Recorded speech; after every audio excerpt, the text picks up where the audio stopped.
Government esaze ensimbi za Ministry y'ettaka amayumba n'enkulaakulana y'ebibuga okuva ku nsimbi obuwumbi 552 okudda ku buwumbi 14 okusinziira ku mbadde y'eggwanga y'omwaka gw'ebyensimbi 2023-2024 ekyali mu bubage. Enteekateeka ya gavumenti y'okweddukanyiza eggwanga ya National Development Plan 3 gavumenti yali yeeyama okuteeka ensimbi obuwumbi 522 mu by'ettaka amayumba n'enkulaakulana y'ebibuga wabula zino yazisaze okudda ku buwumbi 14.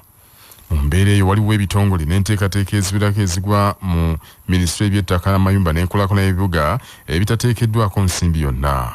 Muno nno mulimu enteekateeka ey'okuliyirira bannyini ettaka gavumenti bezzeetwalako ettaka lyabwe nga kino kyetaaga obuwumbi 372 ezitaateekeddwa mu mbalire eno empya. Kampuni y'eggwanga ensimbi ya National Housing and Construction Corporation Limited nayo teyateekeddwako munwe gwa siringi nga yabadde yeetaaga okusigibwamu obuwumbi 8 okudda waggulu. Okuteekerateekera ebibuga ebijja 16 mu nsonga z'amazzi n'emidumu gya Kazambi ekimanyiddwa nga Drainage Master Plan nakyo kyabadde kyetaaga obuwumbi 15 wabula omutego gwo tegwateekeddwawo. Okutwalira awamu Ministry y'ettaka amayumba n'enkulaakulana y'ebibuga yeeyagala embalirira ya buwumbi 8 wabula gavumenti yagiwaddeko obuwumbi 14 bwokka. Mu mwaka gw'ebyensimbi guno ogujja 2023-2024 mu mwaka gw'ebyensimbi guno ogukyagenda mu maaso 2022-2023 ekisaawe ky'amayumba ettaka n'enkulaakulana y'ebibuga gavumenti yakiteekamu obuwumbi 268. Ebikumi n'ebikumi by'abakungubazi bakuŋŋaanidde ekiwoomya mu disitulikiti y'e Kalungu okwetaba ku mikolo egy'okuziika abadde omuwi w'amagezi omukulu eri yaliko omuwandiisi mu lukiiko lwa baminisita Dr. John Mitala. Omusasi waffe Nsubuga Muzaffar katuwa ebisingawo. Omukolo guno ogw'okuziika Dr. John Mitala guli wano ku kyalo Kiwoomya Kyaggunda mu disitulikiti y'e Kalungu gwetabiddwako ebikumi n'ebikumi eby'abakungubazi okuva mu bitundu by'eggwanga eby'enjawulo nga bakulembeddwamu minisita avunaanyizibwa ku nsonga z'obwa pulezidenti Mire Babalanda ng'ono yakiikiridde omukulembeze w'eggwanga General Yoweri Kaguta Museveni era abamu ku bakulembeze saaka abatuuze mu kitundu kino eky'e Kalungu Dr. John Mitala bamwogeddeko ng'ayambye disitulikiti y'e Kalungu okugenda mu maaso era bano nga bakulembeddwamu amyuka omubaka wa gavumenti atula mu disitulikiti y'e Kalungu Miriam Mugisha Kagiiga bagamba nti Dr. John Mitala abasadde nnyo. Dr. John Mitala ng'abaana Kalungu atusadde nnyo kubanga okusinziira ku mukwano gwe bakwanagana Dr. ne basoma bombi bye yamwogeddeko olabira ddala nti emyaka 7 gy'afiiriddeko abaana Kalungu tusaze kubanga Dr. Mitala byakoze omuntu abadde intelligent nabeera humble ate mu ebyo byonna n'ayagala okukolera eggwanga lye era ligase gyalese mu ggwanga lyaffe lya Uganda kyovara abantu n'abantu bonna batambudde nga bava mu nnaku enkulu ne bagamba kabajje naye Mukama kye yakolera eggwanga ate bajje bakimusasule. So abaana Kalungu twagala okubeebaza kubanga muze mu bungi ne musupportinga ebi Dr. Mitala bye yakolera eggwanga era ffe abaana Kalungu tugenda ku misinganyo ng'eggwanga Uganda tugenda ku misinga. Ebyo nga bikyali awo bannakalungu naddala bannakibiina ekya NRM bakyali mu kiyongobero olw'okuviibwako abadde akulira abakyala mu disitulikiti y'e Kalungu era nga yakulira abakyala mu kibiina kya NRM Josephine Nansamba Kirunda ono ng'akawungezi k'eggulo yafunye akisidenti ku luguudo oluva e Kampala okudda e Masaka pikipiki bwe yamusaabadde mu kabuga ak'e Mukoko. Ku lwa CBS rediyo y'obujjajja Nsubuga Muzaffaaru wano e Kiwoomya Kyaggunda mu disitulikiti y'e Kalungu. Manya obuvuna obuddo obw'eddembe lyo tonyigirizibwa ddembe lyo ery'obwebange. Ddembe lyo ggwe eyeeyimiridde omuntu okuloopa oyo gwe weeyimiridde nga munnamateeka Amajerani Kazibe bw'annyonnyola.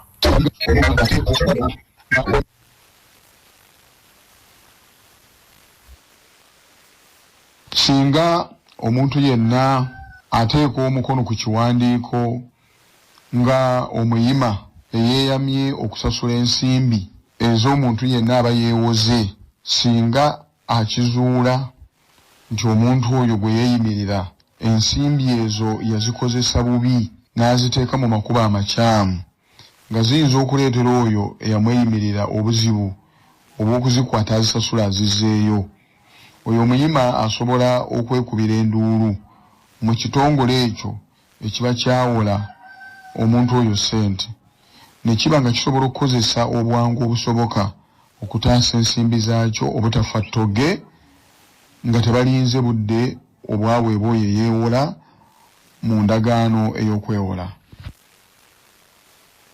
Ng'ebula ennaku 3 zokka okutuuka ku nkuuka ya Kyabasavimba Simba Omuti, omwami wa Kabaka ow'essaza Buddu Pookino Judy Muleke akunze bannabuddu okweyiwa mu Lubiri e Mmengo okubeerawo ng'abajulizi ng'omutandagalawo omwaka 2022 n'okubayingiza omwaka omujja 2023.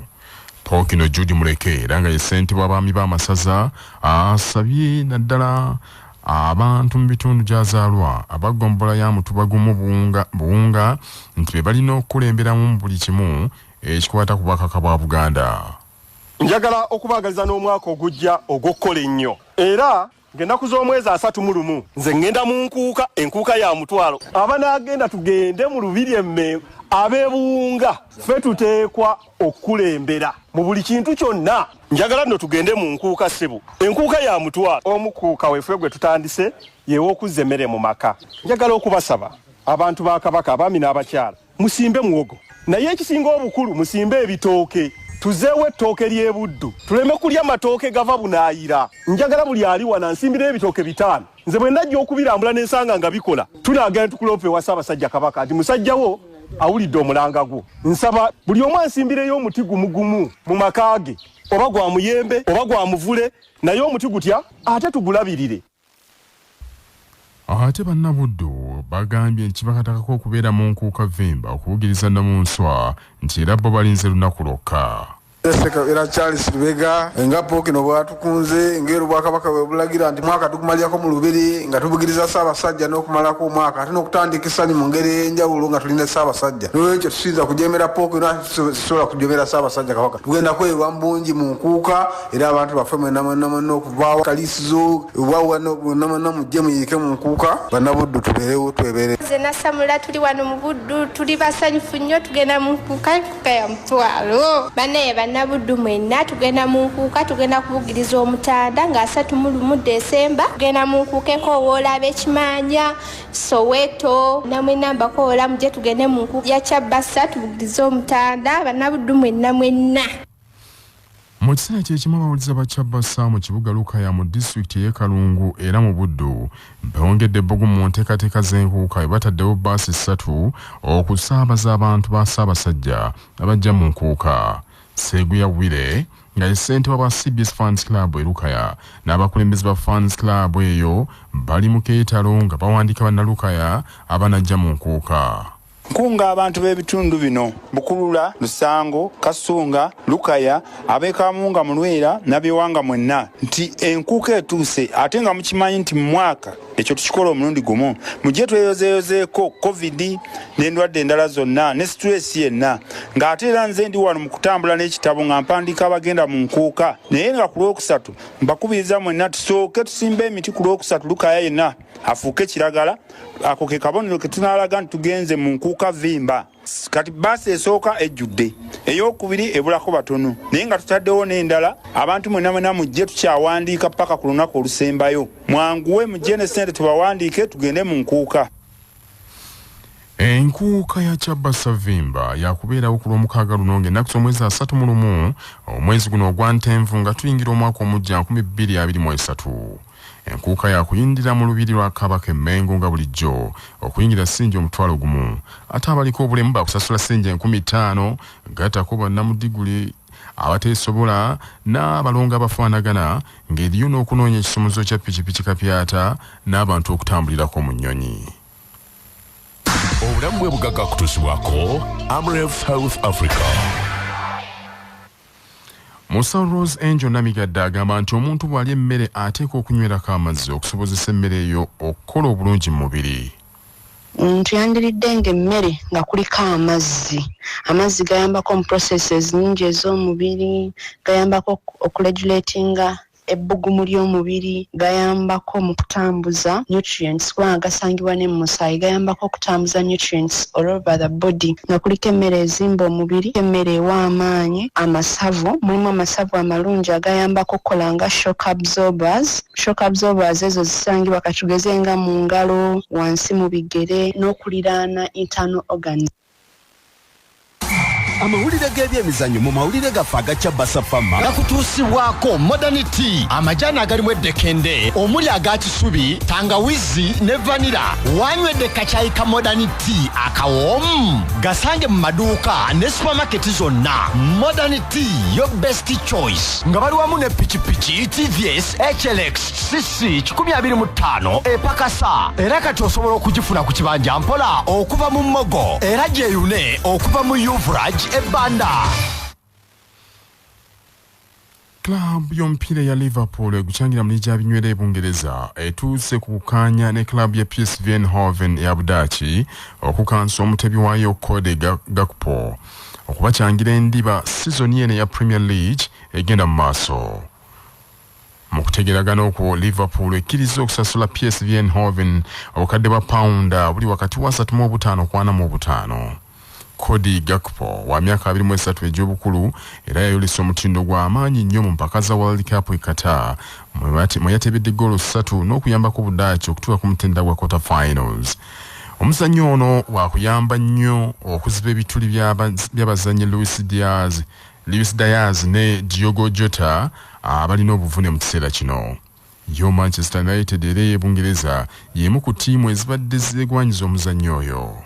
Banaffe ag'essaawa zino kangamalirize mu bufunze. Gavumenti esaze ensimbi eza minisitule y'eby'ettaka n'amayumba n'enkulaakulana y'ebibuga okuva ku buwumbi 520 okudda ku buwumbi 14 okusinziira ku mbali y'eggwanga ekyabagibwa ey'omwaka gw'ebyensimbi omujja 2023-2024.